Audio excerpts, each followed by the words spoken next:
Hey guys, welcome to the Smart Venture Podcast. In each episode, we're going to have conversations with some of the top investors, superstar founders, as well as well-known tech company executives in Silicon Valley. We'll have a coffee chat with them to learn their way of thinking and actionable tips on how they build or invest in a successful company.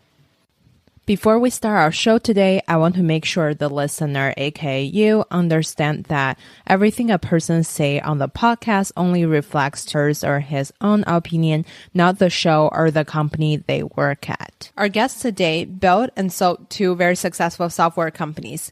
He is an investor on the hit podcast, The Pitch, and the host of the new Business Unplanned podcast. He sits on the board of advisors of Georgian Partners, one of Canada's leading venture capital firms.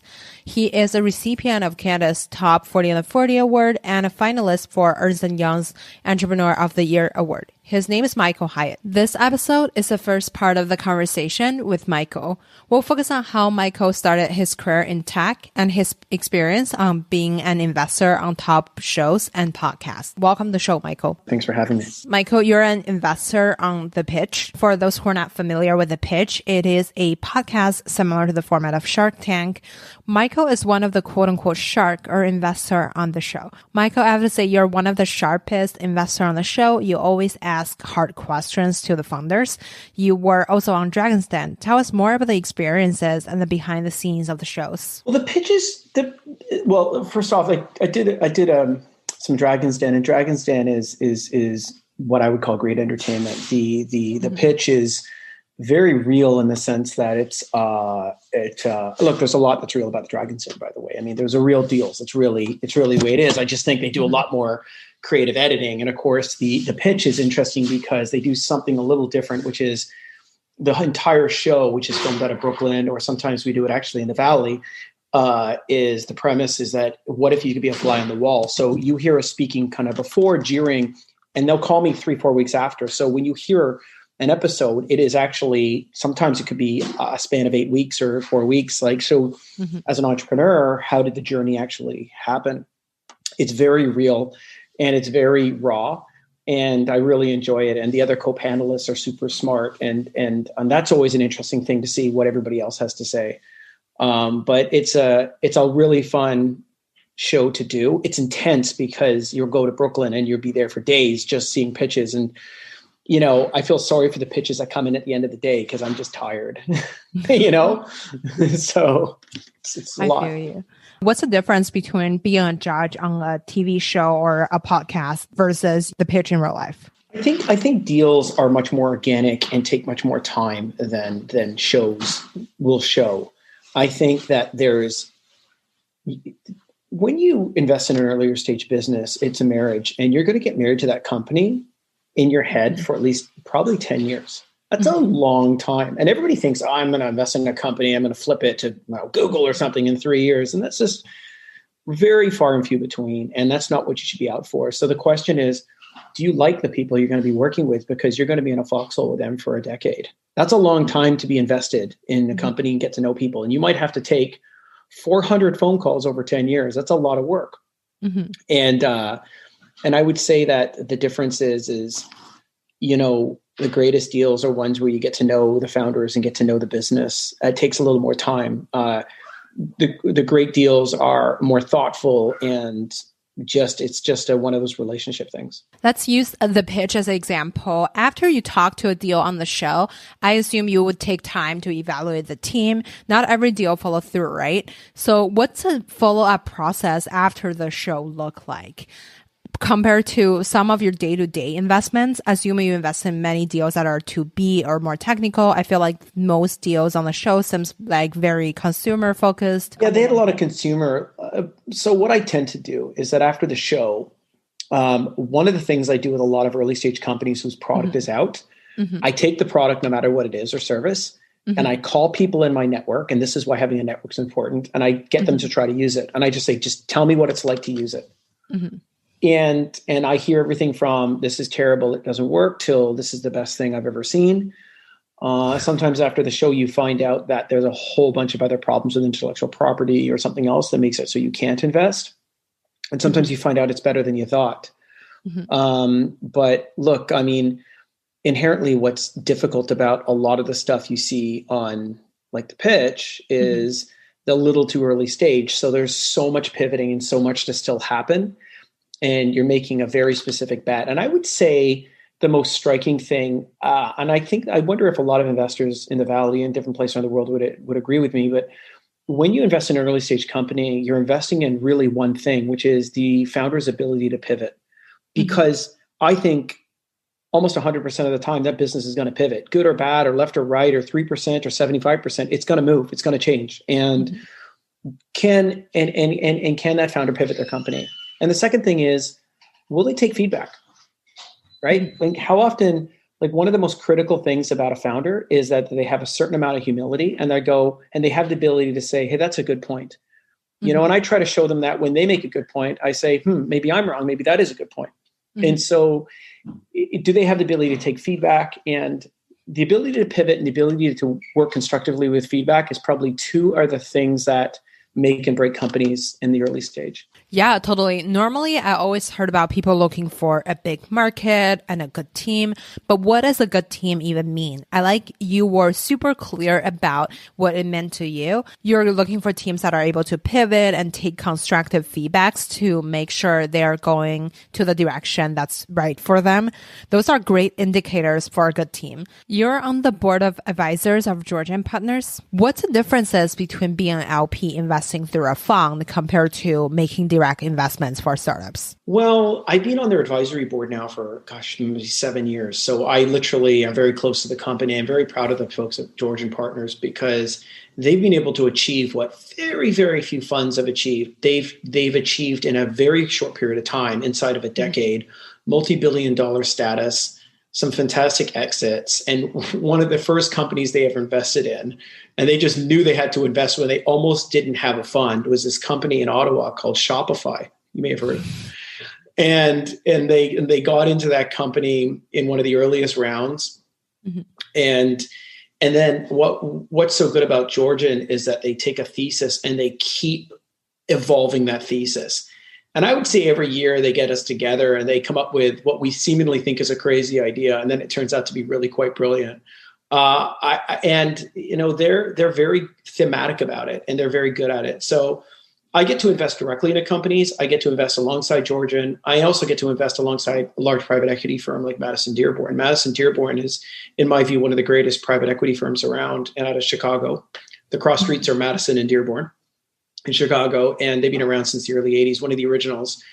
And investing with a private equity firm who does something very different, who buys the entire company and people roll debt and roll and have some debt, it's a very different thing than a late stage VC or a later stage VC or growth stage VC like Georgian, which is completely different from a show like The Pitch or directly investing.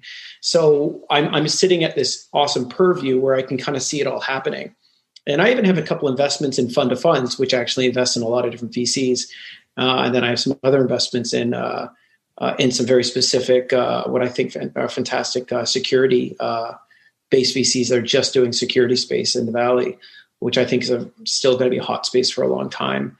But yeah, you're right. Like, look, it's working with a VC. You couldn't be more different than private equity. Couldn't be more different than early stage. You know, it's a very different thing. You funded 2 companies with your brother. Can you tell us more about how the entrepreneur journey started for you? I believe you were the CEO. He was the CTO. Tell us more about what's dynamic like working closely with your brother. Well, look, we started at a time where it was all kind of getting going. And when I say getting going, it was just like the mid 90s and the internet was just coming about. And if I told you that we would write software and save it to something called a disk, and then you go to this place called the post office and mail your disk to somebody and call them 3 days later, and hopefully they got your disk and put it in their computer so you could actually convince them to buy it, that's exactly what you did. Because you couldn't have emailed or downloaded or anything, any software. There was no cloud. There was no Wi-Fi. You know, when I tell students this today and they can't believe it, I mean, the big natural science library where I spent, sometimes 14 hours a day studying at my university is now a cafeteria and an internet, whatever cafe and, you know, everything else. But, you know, the world has changed dramatically, and it is so different to start a company today than back then. It's like it's never been easier, but it's never been harder to start a company because, what's so wonderful about today is that you can have this instant connectivity. We can meet like this on a podcast. We can have a Zoom. You can get to anybody. You can find anybody on LinkedIn. You can have complete mass communication. You can get ideas. You can get information. And that has had such incredible benefits into building companies and getting capital in capital formation, getting people to invest into selling a company, buying companies, moving. Over the past 25 years, the evolution has been absolutely striking. And I think there's going to be no slowdown in that, by the way. I think that this sounds like a really weird thing to say, but my view is that we're at the very, very early days of the internet and very, very early days of cloud and very, very early days of artificial intelligence, or as they call it, prediction machines. So I think we're just starting out. And in 10 years from today, things that you and I find normal are going to be just laughed at, like we're laughing at the disk drive and stuff back in the 90s, Yeah. So how did you discover the internet? I feel like it's probably a very controversial thing to do just because like the internet wasn't as obvious as what it is today, right? We thought it was stupid. It was stupid. Like it was a stupid thing because there was no functionality in the internet. You think that if I draw you back to 1996 and you would use a web browser like Alta Vista, like maybe web crawler, Alta Vista, Yahoo, or whatever. And your utility, you got to remember when the dot-com crash happened in 2000, 2001, there was only 80 million broadband subscribers in the world. So there was no utility of this thing. The first crash of the internet, which is the general purpose technology, there was nothing going on. There was no real music. There was no real file sharing. There was kind of Napster and a bunch of other stuff. But there was no Netflix. There wasn't any cloud companies. So there wasn't any utility that made it smart. But eventually we worked it out. Eventually we got smart on how to transfer information and video. And as you kind of follow Moore's law and computing power, and you looked at the amazing bandwidth increase of what you could do on the internet, it's absolutely mind-bending how fast that went. And I think we're about to see it again, by the way, with 5G. When that becomes ubiquitous, you're going to see that level of what you can do on your phone as another like complete thing, right? And I can tell you that there's going to be a lot of new things happening because of 5G, but I can't tell you what they are because we don't even know. And we didn't know. We didn't know what would happen in the end of the 90s. We just had no clue. Like everybody was worried. If you go back to Barron's magazine and all these magazines, they were all talking about how the internet's going to wipe out all these jobs. Well, the internet did wipe out all these jobs, but it also created all these new jobs. Like a job 5 years ago, like if I said data scientist 5 years ago, you would have said, what's that? And like now it's like a big thing, right? Mm-hmm. So we go through these kind of creative destructions. And they're fascinating. You sold 2 companies in the past. You studied biochemistry in college. It seems like not exactly relevant to the computer software industry. What did you learn in the past shaped into a good CEO, gives you the confidence, skills, motivations to sell products and eventually sell the companies? We were good at knowing that we were often probably not right, and we had to shut up and listen to some other people. I think that although we were very confident, right? My brother and I were confident that we would get there, but we were also confident that we didn't know stuff.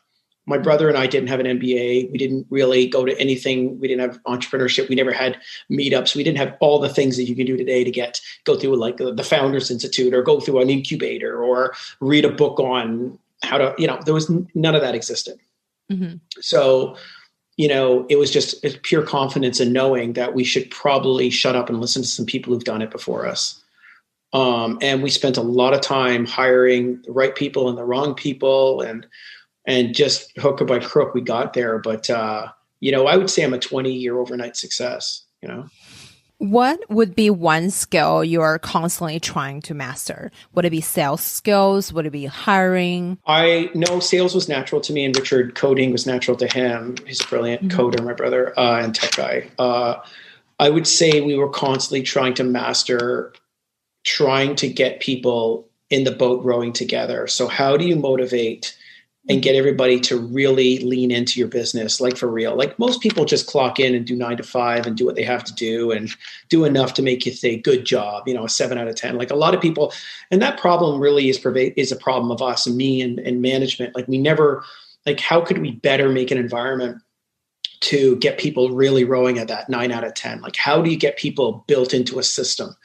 And I was constantly trying to figure out, is it just money? Is it just this? And, it's not just money. That's one of the answers. But how do you get people to buy in with their life's force into the mission statement where you're going? I mean, you go back 1,000 or 2,000 years, people followed leaders up hills to die, like literally. Like, well, why? Why did they do that? What made a great leader?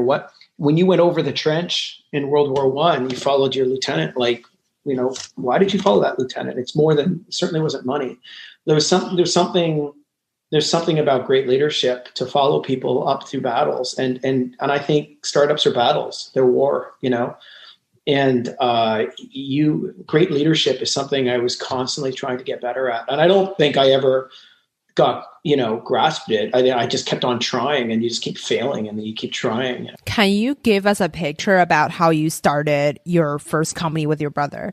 Tell us about what does a room look like? Did your brother sit next to you? Give us a picture of how you started a company in the 90s. Well, my brother had dropped out of university by Christmas of his first year. And my dad said to him, well, if you're going to stay at home, you're going to start coding. You're going to have a job. And it was my parents that said to him, look, boy, you can't just stay at home. And my brother was more introverted than me. And the parents said, okay, but you can drop out, but you can't just do nothing. So my dad convinced him to start coding for this engineering software, which started our first company. And then I came in as a sales guy. So it was really my parents and my father were instrumental in it, and my brother was instrumental. And then I came in as a sales guy right away. And we would our first office was 13 Crystal Drive, which was our home, and we would write Suite 2, and Suite 2 was just the bedroom upstairs to make it look like we were in an office, because you could fake all that stuff back then because there's no internet. You couldn't really look our space up. You couldn't have Google. There's no Google, right? That would work. You couldn't get a picture of our house saying, hey, how come 13 Crystal Drive is a house in a residential neighborhood in Richmond Hill outside, Toronto. So it was just like we all drove together. Then my mother said, look, we're going to be a real company. We got to get our own office. So we rented the front of a photography studio called Knobber Photography. A really nice guy, Fred Knobber, his name was. He was a nice, sweet guy. And we rented it. It was $2,500 a month. It's a lot of money back then. So we had to sell one of our pieces of software every month to just pay rent. And we did. And we all got in a car together, and we all drove to the office together, and we'd stay there for the day. And then at the end of the day, we'd all come home. I mean, it was like that. It was brutal. It was crazy. You sound so charismatic and so confident of what you do. Can you tell us more about the first sale you've made? What company did you sell to, and what was the pitch like? We started calling companies in Texas, and we started selling them software. We'd mail diskettes down. Why Texas? Because we had an oil and gas. Basically, the market that we were best was oil and gas and chemical plants, because we built this incredible software at the time that actually allowed people to do risk assessment on these chemical plants, so stop them from blowing up. There's a big regulation in America called OSHA, and there's the EPA, and these two governing bodies kind of drove that software to like a utility through it. So we would just call, and I just very much figured out how to pitch it. And I knew that the software was gorgeous, that it was so awful to do one of these risk studies. And I knew that if that engineer just pressed this one button and it took the sample report and it showed it on the screen, how I knew the money shot was that as long as I got them the disk and as long as they loaded it and then looked at the sample report, they would go, oh my God, I'm going to save 5 weeks, because formatting these reports would take 5 weeks and it would just be the worst thing they've ever done in their life. And they just press a button, it just all auto formats. And I just knew that if they just, I remember I'd be on the phone, I'd be like, okay, Larry, press the print preview button. Press it, and you hear this, wow. It's like, and I knew if they just saw that alone paid for the software. So I just, it's always good to have a product that makes people go, wow, like, well, look at that, Anyways, that's our story. I love it. Were you the product guy too? So for example, your brother is a great builder, right? So he can make something work. But were you designing? My brother was the designer and product guy. I was just pure sales. I would just bang the phones like it was like I was selling newspaper subscriptions. Wow. Like, if I tell you what I was like in 96, 97, I used to sit in the back office. You're not going to believe this. No one listening to this will believe this. I had a book that had like every oil and gas company with their names and addresses. It was a book. And I had no computer. I had no software that tracked anything. I had a notepad, that book, and a pen and a phone. And all day I would just dial, 9 hours a day, just dial. And I would convince people to take demos. And at the end of the day, we'd put all these demos together, put labels on them physically, take them to the post office and mail them all. And then we would call 3 days later to make sure they got them. Wow. And my brother said, how do you know where you're sending them all to? I'm like, don't worry, Richard, I got it all on my notepad. He's like, no, you got to get a computer and you got to start putting them into a database. Mm-hmm. So there was this product at the time, no one remembers it, called Goldmine. And Goldmine was like the predecessor of Salesforce, but it was just like you put the name and address in and you keep track of it. It was actually a good piece of software. I don't know where it went. I think Salesforce took it all, but I had to be convinced. But I was so motivated to win, and I just dialed till my fingers bled. Literally, it was crazy. That's so impressive. I have to say that's like equivalent to today. You just DM everybody on LinkedIn or something. But yeah, but imagine just pitching people all day. But back then you could phone people. Now you can't really phone people. It was just, I was cold calling. Yeah, no one pick up today. You have to be a lot more cunning in a different way. But I was literally almost one step away from being a door-to-door salesman. It was like cold calling, just, anyways. Yeah, I feel like that experience sort of shaped you into who you are today. I saw the talks you've given in the past online. You're super charismatic. Your appearance shows confident. I would totally credit that to all the 9 hours of cold calling everyday experience. And that cold calling also shows your drive. Curious about what drives you to win. And how did you grow up? Are all your family entrepreneurs? What make you No, I didn't. So this story is even crazier than the one I just told you. So I can't even believe I'm going into this, but I'm going to go tell you the answer to that. So the truth of it, and I don't usually talk about this, but I'll tell you the real reasons on how my brain worked. I was a very, very sick child, terminally ill child. I had multiple surgeries. For the first 10 years of my life, I spent in and out of hospital. I had horrible problems. And my parents are quite incredible people to have had 3 boys and kind of balanced everything with very little money. So I lived by 2 things: raw ambition and just this incredible drive to want to live, and then medical technology. So medical technology slammed with this, gut kind of, genetic predisposed or whatever it was, almost like a Darwinian thing, just to survive. And I just never stopped fighting. It was like bananas. And my idea was, and one of the problems I have is I'm missing one of my kidneys. And I was exceedingly driven to survive. And then what happened was, somewhere in my teens, I'm like, maybe I'm going to have to get another kidney one day. And it was a horrific idea that I'd ever have to get one for my family. And I thought to myself, and this is kind of macabre and kind of probably not the way to look at it, but you got to remember, I'm a 15-year-old boy, you have to prospectively look, and this is in the 90s, right? So I thought, well, I'm probably gonna have to buy a kidney one day. So my entire drive was, I thought I'd have to make maybe, something enormous. Like I'd have to somehow raise $250,000. And, that's an enormous amount of money back then. And to anybody who had no money, it still is a lot of money. Because I might have to go to another country and buy a kidney or something, because life or death, because I certainly didn't want to ask one of my families. And you never want to ask your brother for a kidney. Yeah, it's just like one of those things that you lived with since you started to be conscious of your medical problems. And And I was just ridiculously driven to try to make $250,000 so I could buy a kidney. I know it's a bizarre answer to your question, but somewhere that's how my brain worked. And, in fact, I'm very fortunate. My solitary kidney is fine. I've been actually very fit and I've worked out, and I'd also not be into doing that these days and that kind of thing. And certainly my view on that has changed. It's just that I was incredibly driven to survive and it never stopped. It was just ridiculous drive to survive. And that's what it was. And that dialing was just part of that survival mechanism. We had no money. We had no brand. We had no help. We had no VC. We had no investment. Nothing. Zero. There was no way to get VC. There was no way to get money. There's no bank that was going to give you money. There was no government program. There was no support. There was no help. There was no, system, right? It was just, you got a phone, man. Call.